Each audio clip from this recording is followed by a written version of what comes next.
చిన్న ప్రార్థన చేసుకుని ఈరోజు వాక్యం ధ్యానించుకుంటాం.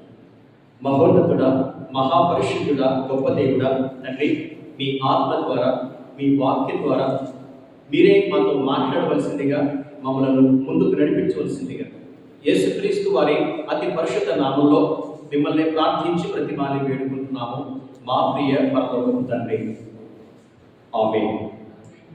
ఏమండి, ఈరోజు మన యొక్క వాక్యాంశంలోకి వెళ్ళే ముందు ఒక మనిషి తన జీవితంలో ఒక సంతోషకరమైనటువంటి జీవితాన్ని జీవించాలన్నా, ఒక సమాధానకరమైన, ఒక నెమ్మది కలిగినటువంటి జీవితాన్ని ఆ వ్యక్తి జీవించాలన్నా, కాస్త సౌఖ్యంతో, ఆనందంతో, ఆరోగ్యంతో జీవించాలన్నా ఆ వ్యక్తికి జ్ఞానం ఎంతో అవసరం కదండి.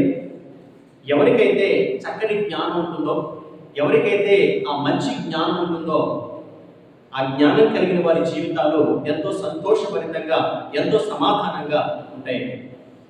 మరి కొంతమందికి సందేహం రావచ్చు, ఏమండి మేము జ్ఞానాన్ని సంపాదించుకోవడానికి అనేక పుస్తకాలను మేము చదువుతాము, వాటి ద్వారా మేము జ్ఞానం పొందుకుంటాము అని అంటే, ఈ భూమి మీద ఉన్నటువంటి పుస్తకాలన్నింటినీ కూడా మరొక మనిషి రాశాడండి. ఒక మనిషి రాసినటువంటి పుస్తకాలనే మనం చదువుతున్నాం కదండి. మరి ఒక మనిషి యొక్క జ్ఞానం ఎంత ఉంటుంది? పుస్తకం రాసిన ఆయనకి అఫ్కోర్స్ జ్ఞానం కలిగిన వాడే, కానీ అది పరిపూర్ణమైన జ్ఞానమా అంటే కాదు కదండి. ఆయన కూడా మనిషే. ఆయనకి తెలిసిన వాటిల్లో ఆయన రాస్తాడు. రాసినది చదువుకోవడం ద్వారా మనకి కొంత జ్ఞానం వస్తుంది. కానీ ఒకవేళ పుస్తకం రాసిన లేదా రాయించిన వ్యక్తికి పరిపూర్ణమైన జ్ఞానం కలిగిన వారైతే, సంపూర్ణమైన జ్ఞానం కలిగిన వారైతే, అప్పుడు దాని ద్వారా మనం కూడా పరిపూర్ణమైన జ్ఞానాన్ని మనం పొందుకోగలుగుతాం కదండి. మరి ఎవరు పరిపూర్ణమైన జ్ఞానం కలిగిన వారు అని అంటే, మన సృష్టికర్త అయినటువంటి దేవుడు. హల్లెలూయా. కాబట్టి ఈరోజు మన యొక్క వాక్యాంశంగా గాడ్ ఈజ్ నాలెడ్జ్. ఏంటండి? God is knowledge. దేవుడి జ్ఞానం లేదా దేవుడు జ్ఞానం యొక్క మూలము అనేటువంటి అంశాన్ని మనం తీసుకుంటాం. మన యొక్క వాక్యాంశం ఏంటండి? God is knowledge. దేవుడే జ్ఞానము లేదా దేవుడు జ్ఞానం యొక్క మూలము. ముందుగా మన యొక్క వాక్యం చదువుకుందామండి. సామెతల గ్రంథము 2వ అధ్యాయము 6వ వచనం. యెహోవాయే జ్ఞానమిచ్చువాడు, తెలివియు వివేచనయు ఆయన నోట నుండి వచ్చును. ఏమంటే ఇక్కడ వాక్యంలో రాయబడినట్లుగా యెహోవాయే జ్ఞానమిచ్చువాడు, తెలివియు వివేచనయు ఆయన నోట నుండి వచ్చును. ఏమంటే నిజంగా మరి జ్ఞానం ఎక్కడి నుంచి వస్తుంది? ఒక తెలివి, ఒక వివేచన, ఒక వివేకము ఎక్కడి నుండి కలుగుతుంది అని అంటే ఆయన నోట నుండి వస్తుంది అని ఇక్కడ వాక్యంలో రాయబడింది.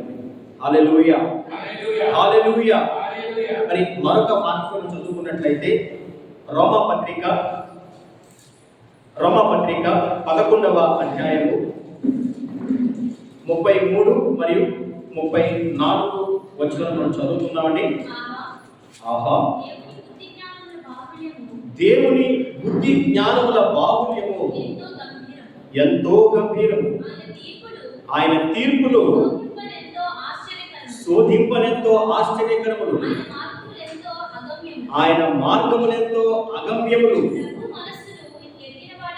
ప్రభు మనస్సును ఎరిగిన వాడెవడు? ఆయనకు ఆలోచన చెప్పిన వాడెవడు? చాలా అంటే ఇక్కడ వాక్యం రాయబడింది. ఆహా, దేవుని బుద్ధి జ్ఞానముల యొక్క బాహుల్యము ఎంతో గంభీరం, ఆయన తీర్పులు శోధింపనెంతో ఆశ్చర్యకరములు. అవి ఆయన అంటాడు, ఆయన మార్గములు ఎంతో అగమ్యములు అని రాయబడిందండి. అంటే అడుగు జాడలు పట్టణ సంఖ్యములు కదండి. అంత అపారమైనటువంటి, అగమ్య గోచరమైనటువంటి, గంభీరమైనటువంటి దేవుని జ్ఞానాన్ని దేవుడు ఈ బైబిల్ గ్రంథంలో ఆయన రాయించాడండి. Hallelujah. O the depth of the riches of the wisdom and knowledge of God, how unsearchable his judgments and his paths beyond tracing out. Who has known the mind of the Lord? ఎవరు గ్రహించగలరు ఆయన జ్ఞానాన్ని? ఎవరు శోధింపగలరు ఆయన జ్ఞానాన్ని అని చెప్పి దేవుడు ఆయన వాక్యంలో రాయించాడు. అలాంటి ఒక దైవ జ్ఞానం కలిగినటువంటి దేవుని ఆత్మ ప్రేరేపణ ద్వారా రాయించబడింది ఈ బైబిల్ గ్రంథం. హల్లెలూయా. మరి ఇలాంటి బైబిల్ గ్రంథానికి మనం ఎంత సమయం వస్తున్నాం? ఇలాంటి బైబిల్ గ్రంథం చదవడానికి మన జీవితంలో ఒక రోజులో మనం ఎంత సమయాన్ని కేటాయించగలుగుతున్నాం? మీరే చెప్పండి. ఒకసారి మీ హృదయాలు మీరు పరిశీలన చేసుకోవాలి. ఒకసారి మీ మనసుతో మీరు మాట్లాడండి. ఇలాంటి ఒక అగమ్య గోచరమైనటువంటి గంభీరమైనటువంటి ఆలోచనకు మించినటువంటి జ్ఞానాన్ని ధ్యానించడానికి, చదవడానికి ఒక మనిషి ఒక రోజులో ఎంత సమయాన్ని కేటాయించగలుగుతున్నాడు? నిజంగా ఒక క్వాలిటీ టైంని మనం బైబిల్ స్టడీకి మనం ఇవ్వగలుగుతున్నామా? దాని దగ్గర నుంచి మనం ఏదైనా నేర్చుకోగలుగుతున్నామా? కాబట్టి బైబిల్ అలా ముట్టుకుని దాన్ని దండం పెట్టుకోవడం వల్ల మనకి జ్ఞానం రాదు. అవునా కదా? వాటిని దండం పెట్టుకోవడం కాదు, అందులో ఉన్న విషయాలు మనం చదివినప్పుడు, అందులో ఉన్నటువంటి విశేషమైన సంగతులు మనం ధ్యానం చేసినప్పుడు దాని నుంచి మనం ఏదో నేర్చుకోగలుగుతాం కదండి. ఇప్పుడు మీరు ఇంట్లో వంట చేస్తారు, మసాలాలు వేస్తారు, చక్కగా ఆ స్మెల్స్ వచ్చే ఫ్రేగ్రెన్స్ అన్నింటినీ మీరు వేస్తారు. అవి వేస్తే అవి స్మెల్ చూస్తే సరిపోతుందండి? నో. వాటిని తింటేనే కదా మనకి అవి ఎలా ఉంది, ఉప్పు ఎక్కువైందా తక్కువైందా మసాలా ఎక్కువ తెలుస్తుంది కదండి. అలాగే దేవుని వాక్యాన్ని మనం క్యారీ చేయడం కాదు. It is not about carrying the Bible. It is all about how you studying the Bible. నువ్వు బైబిల్ ఏ రకంగా చదువుతున్నావు అనేది ముఖ్యం. హల్లెలూయా. కొంతమంది మరి నాతో పంచుకున్నటువంటి సాక్ష్యాలను మీతో చెప్పాలని ఇష్టపడుతున్నాను. క్లుప్తంగానే చెప్తాను. ఒక ఆయన ఒకప్పుడు ఏంటంటే ఆయన గత జీవితంలో ఆయన విపరీతమైన స్మోకింగ్ చేసేవారంట. నిజంగా నాతో పంచుకునే విషయం నేను చెప్తున్నానండి. ఆయన రోజుకి 1-2 పెట్టెలు తాగేవాడంట. అంత స్మోకింగ్ హ్యాబిట్ ఉండేదండి. అప్పుడు ఆయన దేవుని నమ్ముకోలేదు, బైబిల్ అంటే తెలియదు. ఆ తర్వాత ఎప్పుడైతే నేను దేవుని గురించి తెలుసుకున్నాడో ఆయన క్రమం తప్పకుండా బైబిల్ని ధ్యానించేవాడంట. ఎప్పుడైతే క్రమం తప్పకుండా బైబిల్ని ధ్యానిస్తూ ఉండేవాడో దాని దగ్గర నుంచి ఆయన జ్ఞానాన్ని పొందుకున్నట్టుగా ఈ అలవాటు నాకు నా ఆరోగ్యానికి మంచిది కాదు, నా కుటుంబానికి ఇది మంచిది కాదు అని ఎప్పుడైతే ఆయన అనుకున్నాడో, ఎప్పుడైతే ఆయన మనసు దానికి ఏకీభవించిందో, దేవుని వాక్యంతో ఏకీభవించిందో, ఆయన ఆ అలవాటు నుంచి క్రమేపీ దూరం అయ్యాడండి. ఈరోజు ఆయన దేవుని సేవ చేస్తున్నాడు, దేవుని వాక్యాన్ని అందిస్తున్నాడు, అనేక మందిని దేవుని రాజ్యం కొరకు ఆయన సంపాదిస్తున్నాడు. హల్లెలూయా. హల్లెలూయా. మరొక వ్యక్తి ఉన్నారండి. ఆయన మద్యానికి విపరీతంగా అలవాటైన వ్యక్తి. బాగా కష్టపడతాడు, బాగా కష్టపడి సాయంకాలం అయ్యేటప్పటికి నేను తీసుకుంటానండి అని చెప్పాడండి. ఎప్పుడైతే ఆయన మరలా దేవుని వాక్యం ధ్యానించడానికి ప్రారంభించారో, ఎప్పుడైతే ఆయన వాక్యం చదవడం ప్రారంభించారో, ఆ జ్ఞానం ద్వారా లేదు ఇది నాకు మంచిది కాదు, నాకు ఉన్నటువంటి ఇద్దరు ఆడపిల్లలకి ఇది మంచిది కాదని చెప్పి ఆయన అనుకుని ఆ అలవాటు నుంచి దూరం అయ్యాడు. దేవుని సేవలో ఆయన పాలుభాగస్తుడు అయ్యాడు. ఈరోజు ఇద్దరు ఆడపిల్లలకు ఘనంగా పెళ్లి చేయగలుగుతున్నాడు. హల్లెలూయా. అంటే ఆ జ్ఞానం ఎక్కడి నుంచి వచ్చింది? ఆ మనిషిని బాగు చేసేటువంటి జ్ఞానం, ఆ మనిషి ఆరోగ్యాన్ని, ఆ మనిషి కుటుంబాన్ని బాగు చేయగలిగేటువంటి జ్ఞానము అది దేవుని వాక్యం ద్వారా వచ్చింది. హల్లెలూయా. ఆ వాక్యం రాయించినటువంటి దేవుని ఆత్మ ప్రేరేపణ ద్వారా వచ్చింది. హల్లెలూయా. హల్లెలూయా. గురి తప్పి తిరుగుతున్నటువంటి ఎంతో మంది యవ్వనస్తులను పట్టుకుని, గురి లేనటువంటి జీవితాలను పట్టుకుని, వారి ఒక గురిని నిర్దేశించి, వారి ఒక లక్ష్యాన్ని నిర్దేశించి వారి జీవితాలను బాగు చేస్తుంది దేవుని వాక్యం. హల్లెలూయా. చెప్పుకుంటూ పోతే ఇలాంటి ఎన్నో సాక్ష్యాలు, చెప్పుకుంటూ వెళ్తే ఇలాంటి ఎన్నో గొప్ప అనుభవాలు మన జీవితాల్లో మనం చూస్తాం కదండి. కానీ వీటన్నిటికీ కూడా మూలం ఎక్కడ అంటే దేవుని వాక్యం. హల్లెలూయా. అలాంటి దేవుని వాక్యం ద్వారా, అలాంటి దేవుని ద్వారా మనం పొందుకుంటున్నాం, దేన్ని మనం నేర్చుకుంటున్నాం. ఒక వాక్యం మనం చదువుకుందామండి. హోషేయ గ్రంథంలో 4వ అధ్యాయము, హోషేయ గ్రంథము 4వ అధ్యాయము 6వ వచనం మనం చదువుకున్నట్లయితే, హోషేయ గ్రంథము 4వ అధ్యాయము 6వ వచనం చదువుకుందామండి. నీవు జ్ఞానమును విసర్జించుచున్నావు కనుక నాకు యాజకుడు కాకుండా నేను నిన్ను విసర్జించును. నీవు నీ దేవుని ధర్మశాస్త్రము మరిచితివి కనుక నేను నీ కుమారులను మరతును. అంతకుముందు చిన్న మాట ఉందండి, నా జనులు జ్ఞానము లేని వారే నశించుచున్నారు. దేవుడు ఆయన వాక్యం ద్వారా చెప్తున్నాడు. ఆయన ఎవరి గురించి చెప్పట్లేదండి, ఆయన ప్రజలు కాని వారి గురించి చెప్పట్లేదు, ఆయన జనుల గురించి ఆయన చెప్తున్నారు. నా జనులు జ్ఞానము లేక నశించుచున్నారు. అది ఈ లోక సంబంధమైనటువంటి జ్ఞానం కాదు. ఈ లోక సంబంధమైన జ్ఞానము, ఈ లౌకిక జ్ఞానము బ్రహ్మాండంగా ఉంది, విపరీతంగా ఉంది. కానీ ఉండాల్సినటువంటి జ్ఞానం మాత్రం వారికి లేకపోయింది. ఏమండి, ఉండాల్సినటువంటి ఆ దేవుని యొక్క జ్ఞానం మాత్రం వారికి లేకపోయింది. ఆ జ్ఞానం లేకపోవడం వల్ల నా జనులు నశించుతున్నారని చెప్పి ఇక్కడ వాక్యం దేవుడు రాయించాడు. అంత మాత్రమే కాదు, వారు నా ధర్మశాస్త్రాన్ని విడిచారు కాబట్టి నేను వారిని విడిచిపెట్టేస్తానని కూడా దేవుడు ఆయన చెప్తున్నాడు. ఈరోజు ఎవరైతే జ్ఞానాన్ని ప్రేమిస్తున్నారో, ఎవరైతే జ్ఞానం దగ్గరికి రావాలని ఇష్టపడుతున్నారో, దేవుడు కూడా వారికి సమీపంగా రావడానికి ఇష్టపడుతున్నాడు. హల్లెలూయా, హల్లెలూయా. అలా కాకుండా ఆ జ్ఞానాన్ని మనకు విసర్జిస్తే కనుక వాళ్ళు నాశనం అయిపోతారని కూడా స్పష్టంగా దేవుడు రాయించాడు. మరొక మనం చదువుకున్నట్లయితే యెషయా గ్రంథము 11వ అధ్యాయము 2వ వచనం. యెషయా గ్రంథము 11వ అధ్యాయము 2వ వచనం. యెహోవా ఆత్మ జ్ఞాన వివేకములకు ఆధారముకు ఆత్మ, ఆలోచన బలములకు ఆధారముకు ఆత్మ, తెలివిని యెహోవా యెడల భయభక్తులను పుట్టించు ఆత్మ అతని మీద నిలుచుకో.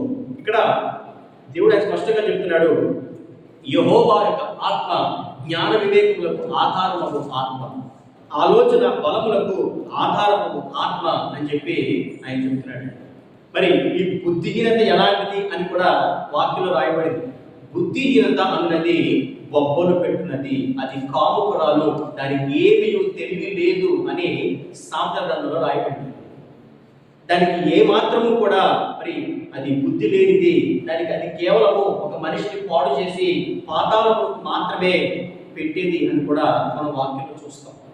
మరి మన జీవితంలో మనం ఏ మార్గం గుండా వెళ్తున్నాం, మనం ఏ రకంగా మన జీవితాన్ని ముందుకు తీసుకెళ్తున్నాం, ప్రతి ఒక్కరితోనూ దేవుడు మాట్లాడుతున్నాడు. నా సహోదరి, నా సహోదరుడా, నా కుమారుడా, ప్రతి ఒక్కరితోనూ దేవుడు మాట్లాడుతున్నాడు.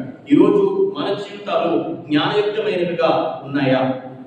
ఒక్కొక్కసారి మన దేశంలో పరిస్థితులు మనం గమనిస్తే చాలా ఆందోళనకరంగా ఉన్నాయి, ముఖ్యంగా యువత. ఎందుకంటే మనం స్టాటిస్టిక్స్ చూస్తే, ఇప్పుడు నేను చెప్పను కానీ ఒకసారి మీరు చూడండి, మన భారతదేశంలో ఉన్నటువంటి స్టాటిస్టిక్స్ చూస్తే ఈ కన్సంప్షన్, ఈ హ్యాబిట్స్ ఏవైతే ఉన్నాయో చాలా ప్రమాదకర స్థాయిలో ఉన్నాయని చెప్పి అందరూ చెప్తున్నారు. అంత మాత్రమే కాదు, మన భారతదేశంలో India has the highest number of HIV positive cases in the world. ప్రపంచం మొత్తం మనం చూస్తే భారతదేశం 3వ స్థానంలో ఉంది. ఎందులోనంటే HIV పాజిటివ్ కేసెస్లో. అంటే ఎంత ప్రమాదకరమైన స్థితిలో మనం ఉన్నామనేది మనం ఒక్కసారి ఆలోచించుకోవాలి. భారతదేశంలో సుమారు 2.40 మిలియన్ ప్రజలు HIV పాజిటివ్ ఉన్నవారిగా గుర్తించడం అయింది. అందులో యువత 1.9 మిలియన్ యువత ఉన్నారు. అంటే ఉన్నవారందరిలోనూ కూడా సుమారు 80% యువత ఉన్నారు. వారందరి జీవితాలు ఏంటి? వారందరి గమ్యం ఏంటంటే ఏమీ లేదు, దానికి మెడిసిన్ లేదు కదండి, ఆ రోగానికి మెడిసిన్ లేదు. మరి దేవుని వాక్యాన్ని మీరి, దేవుని ఆజ్ఞను, జ్ఞానాన్ని మీరి అజ్ఞానంతో చేసినటువంటి పనుల వల్ల అలాంటి రోగాలు తెచ్చుకుంటున్నారు, వారి జీవితాలను నాశనం చేసుకుంటున్నారు. ఈరోజు మన జీవితంలో మరి మనం దేవుని జ్ఞానం కలిగి మనం జీవించగలుగుతున్నాం. ఒకవేళ మనం జ్ఞానం కలిగి మనం జీవించగలిగితే మనం మన కుటుంబానికి, మన ప్రాంతానికి, మన దేశానికి మనం ఆశీర్వాదకరంగా ఉండగలుగుతాం. 10 మందికి ఒక మాదిరిని మనం చూపించగలుగుతాం. అంతే కదండి. మనల్ని మనమే నాశనం చేసుకుంటే, మనల్ని మనమే పాడు చేసుకుంటే మనల్ని ఎవరు బాగు చేయగలుగుతారు? ఒక్కసారి మనం ఆలోచించుకోవాలి. ప్రతి యువత దీని గురించి ఆలోచించుకోవాలి. మన అలవాట్లు ఎలా ఉన్నాయి, మన ఆలోచనలు ఎలా ఉన్నాయి. మన ప్రవర్తన ఏ రకంగా ఉంది, మన నడవడిక ఏ రకంగా ఉంది అనేది మనం ఆలోచించుకోవాలి. మరొక మాట చదువుకున్నట్లయితే సామెతల గ్రంథం 7వ అధ్యాయము, సామెతల గ్రంథం 7వ అధ్యాయము 1 నుంచి 4 చదువుకుందాం. నా కుమారుడా, నా మాటలను మనసులో ఉంచుకొను, నా ఆజ్ఞలను నీ యొద్ద దాచిపెట్టుకొనుము.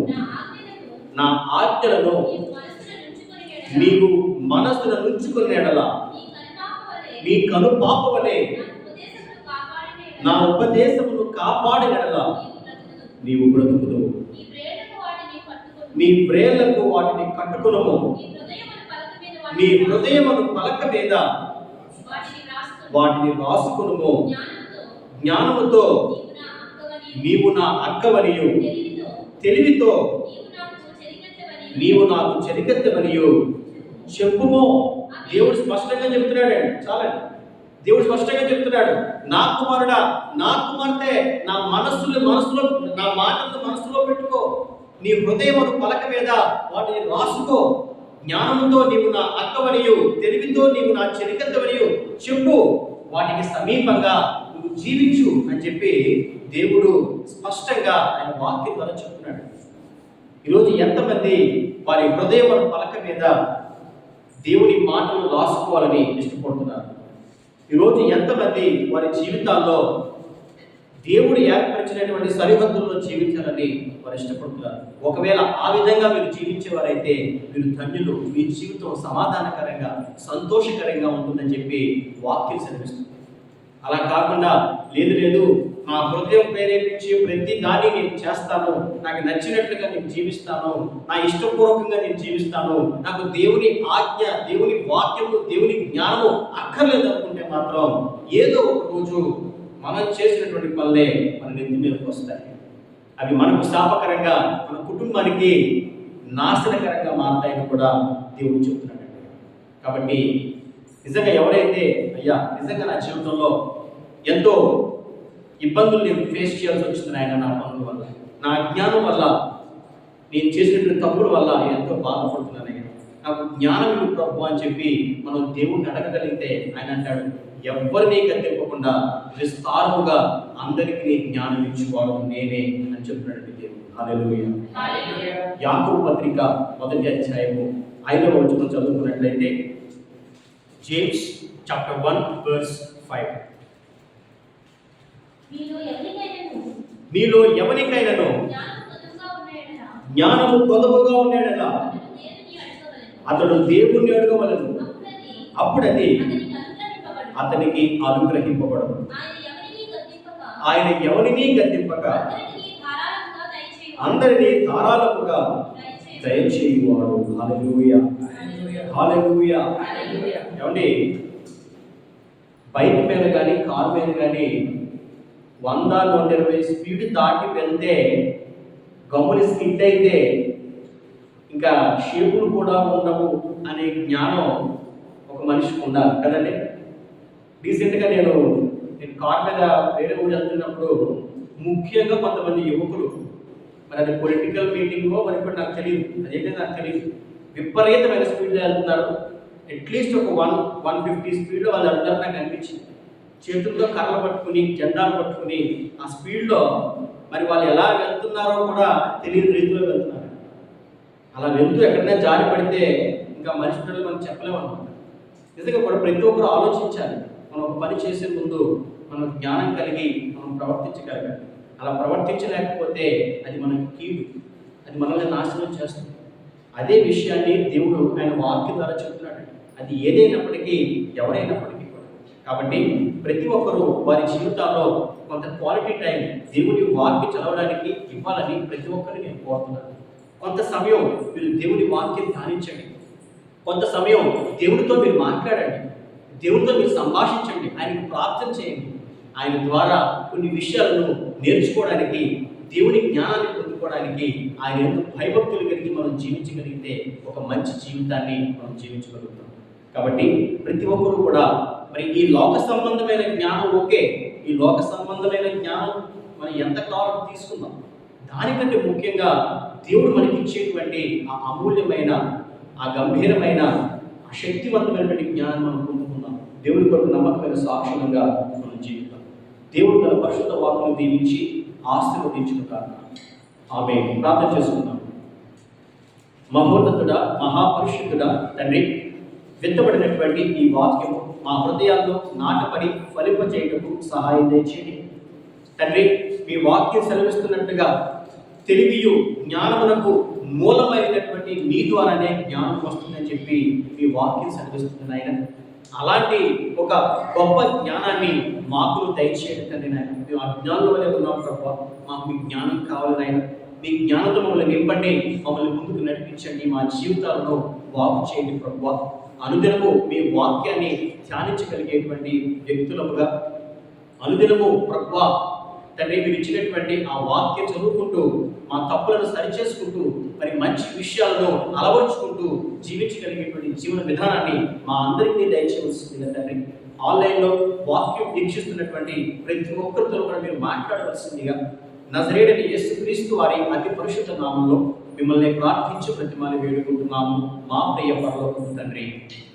ఆమేన్, ఆమేన్, ఆమేన్. అందరికీ వందనాలు.